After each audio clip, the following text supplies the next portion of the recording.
invece ad un vocal ensemble, così si chiamano, è un coro femminile che arriva dalla vicina Croazia, da Cittadova in Istria, e sono stati fondati come coro misto della comunità degli italiani di Cittadova.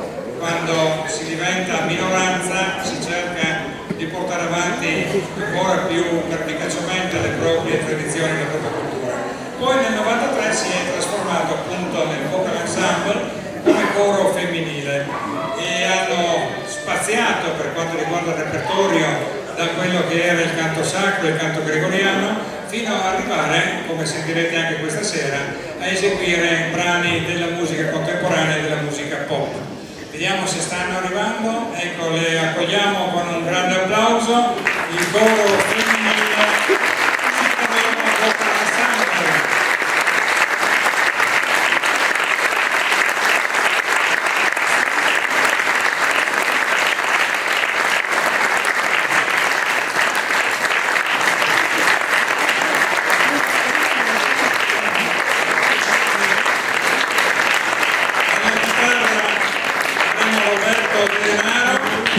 E il direttore è Giuliano Coruppi.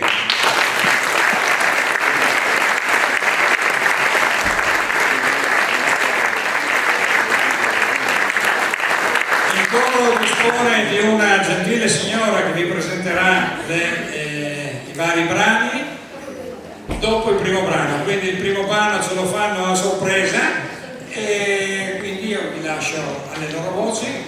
Se sono pronti, vi do ancora qualche notizia? Io parlo, racconto due barzellette. Va bene, allora io vado a dirvi qualcosa da quello che è scritto qua sul libretto. Così come appunto abbiamo detto prima, è nato nella sua formazione attuale nel 1993 per volontà dell'allora maestro Maurizio Lopinto e della direzione appunto del Sodalizio. La scelta di trasformare il repertorio e la composizione del gruppo fu dettata dal proposito di esplorare il mondo del canto gregoriano, appunto, della polifonia vocale rinascimentale, sacra e profana, nello stile a cappella, e poi quello della produzione contemporanea, moderna, della musica popolare, colta.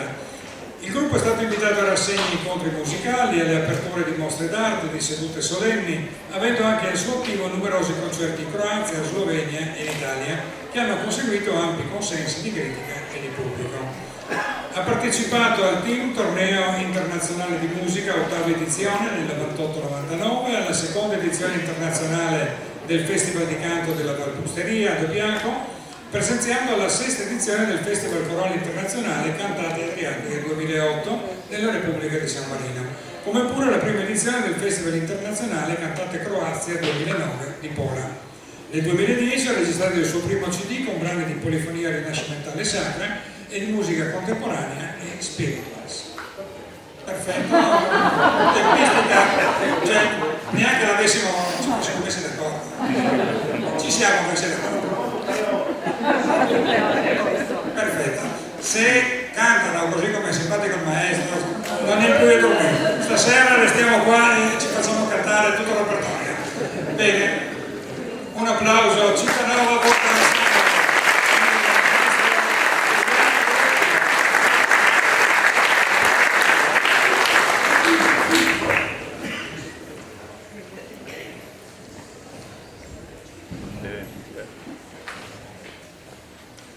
Bye.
il primo brano che avete sentito, O du schöner Rosengarten, è una canzone popolare che viene dalla Lorena. Nel testo, che è ovviamente un testo, una dichiarazione d'amore, e fatta con molta papà e mamma, che ovviamente non sono d'accordo, si cita un Lorien Strauss. Il Lorien Strauss nel dialetto della Lorena è un mazzolino di Lauro o forse di Oleandro e di solito era il simbolo dell'amore, veniva regalato all'amata. I prossimi due brani che sentirete sono una filastrocca per bambini molto simile a O quante belle figlie Madame Adoré, che si chiama Nella città di Mantova, e il terzo brano che sentirete credo che non abbia bisogno di grandi spiegazioni, perché è California Dreaming dei Mamas and Papas del 1965. Grazie.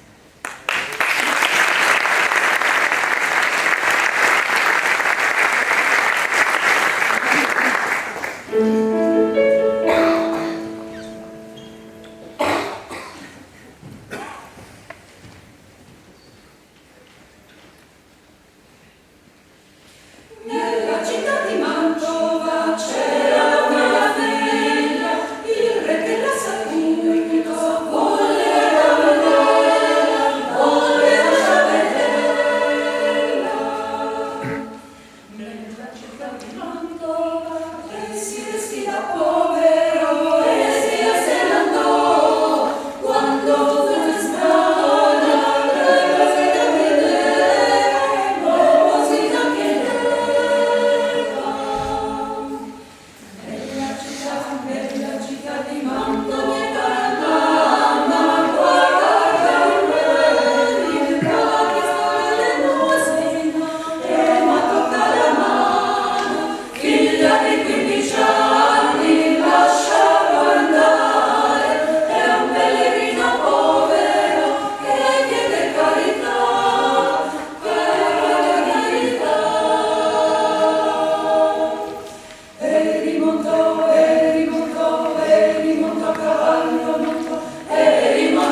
dice esattamente vorrei che la strada venisse a incontrarti nel tuo cammino. Sembra che per gli inverandesi sapere che la strada li incontrerà durante il loro cammino, si solleverà per incontrarli ancora meglio, sia un modo per dire buona fortuna. E il brano dice vorrei che Dio ti portasse sul palmo della tua mano. Il secondo brano è anche molto molto famoso, Scarborough Fair. Si tratta sicuramente di uno dei pezzi più famosi del folklore inglese. Si citano 4 erbe aromatiche: il prezzemolo, la salvia, il rosmarino e il timo. E fa parte dei rituali amorosi del Medioevo, una specie di filtro d'amore. E ancora oggi le giovani spose inglesi hanno un piccolo rametto di rosmarino nei capelli perché è il sintomo del loro grande amore per il loro sposo.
inclinazione ad andare a mendicare.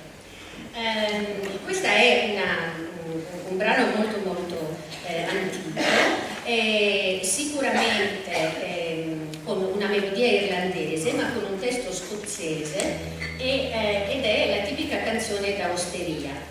C'è però un risvolto storico, nel senso che pare che questo testo, tra l'altro il brano l'originale ha una decina di strofe, si riferisca a il re Giacomo V, che era il padre di Maria Sguarda, il quale ogni tanto amava mischiarsi ai suoi sudditi proprio travestito da mendicante.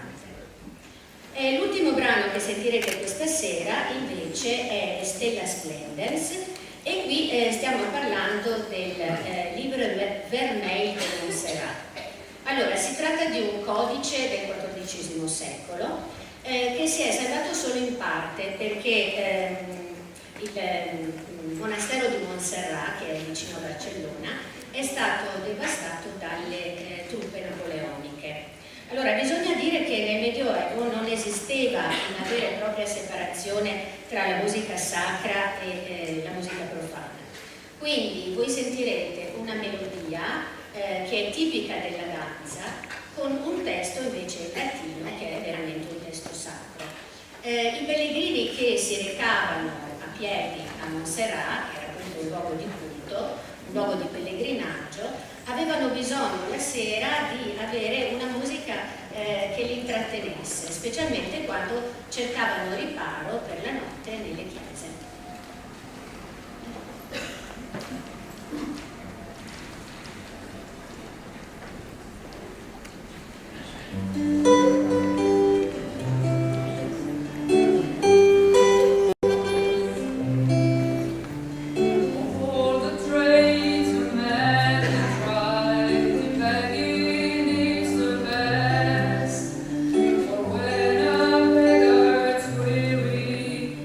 See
Vogliamo lasciare un ricordo anche a loro, nel caso specifico non fiori ma opere di bene, come può vedere.